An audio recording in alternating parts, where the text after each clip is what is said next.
Reaction of thionyl chloride, thionyl भाई साहब SO2Cl2 यानी S डबल बॉन्ड OCl, ठीक, विद वाइट फॉस्फोरस। यहाँ पे इन्होंने कोई भी फॉस्फोरस टेट्राक्लोराइड, ट्राइक्लोराइड, पेंटाक्लोराइड नहीं बोल रखा है, सिर्फ क्या बोला है, फॉस्फोरस, तो यानी वाइट सॉलिड फॉर्म में होता है P4, form compound A which on hydrolysis gives B, dibasic acid की फॉर्मेशन करेगा। डाई बेसिक एसिड यहाँ पे हमारे पास सिर्फ और सिर्फ दो, एक ही दे रखा हुआ है, वो हमारे पास है H3PO3।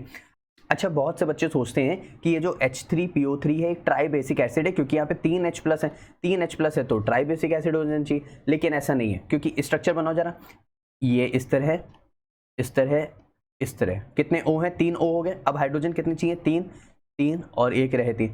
जो फॉस्फोरस के साथ डायरेक्टली अटैच जो हाइड्रोजन है वो नॉट रिमूवल है, मतलब वो रिमूव नहीं किया जा सकता। जो ऑक्सीजन के साथ है सिर्फ वही रिमूव होंगे, तो इसीलिए कितने हाइड्रोजन रिमूव हो रहे हैं, 2, तो इसीलिए कितने H प्लस हो जाएंगे, 2, क्योंकि यहाँ पे इनकी इलेक्ट्रोनेगेटिविटी सेम रहती है, जिसकी वजह से हाइड्रोजन रिमूव नहीं हो पाता है, ठीक।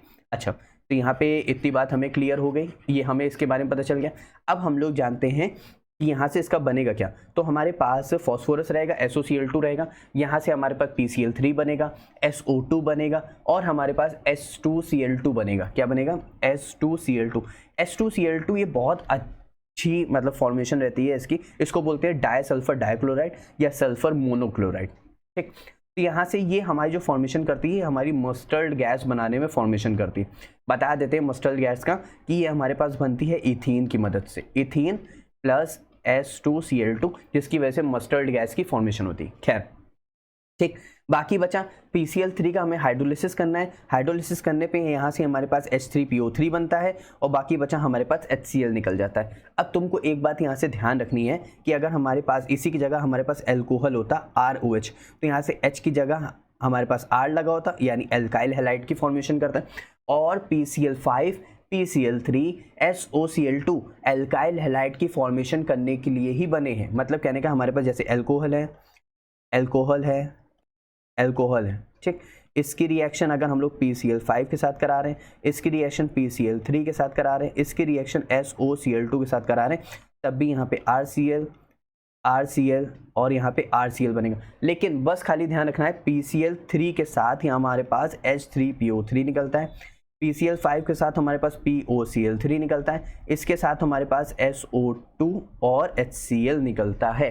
तो तुम खाली एक चीज़ यहाँ पे देख लो, जैसे हमारे पास ROH है प्लस हम लोग ने लिया PCl5, यहाँ से हमारे पास देखो एक RCl ले गया, एक HCl ले गया, फॉस्फोरस का PCl5 1 2 3 4 और 5, ठीक है। तो एक वैलेंसी खाली हो गई, तो एक वैलेंसी अगर चली गई है तो अब उसकी वैलेंसी सेटिस्फाई करने कौन आएगा, डबल बॉन्ड ऑक्सीजन, इसीलिए यहाँ पे इसका स्ट्रक्चर इस तरह बन जाता है, POCl3 का प्लस POCl3। बाकी हम लोग ने H3PO3 वाला तो देख ही लिया, क्लियर, अच्छे समझ आए। तो यहाँ से हमारे पास क्या क्या बना, हमारे पास बना PCl3 और H3PO3, PCl3 तो बस यहीं पर है, तो डायरेक्ट हमारे पास हमको दूसरा भी देखने की जरूरत नहीं थी यार। तो PCl3 H3PO3 यानी ऑप्शन नंबर 4 हमारे पास क्या हो गया, करेक्ट हो गया। समझ आया, पक्का।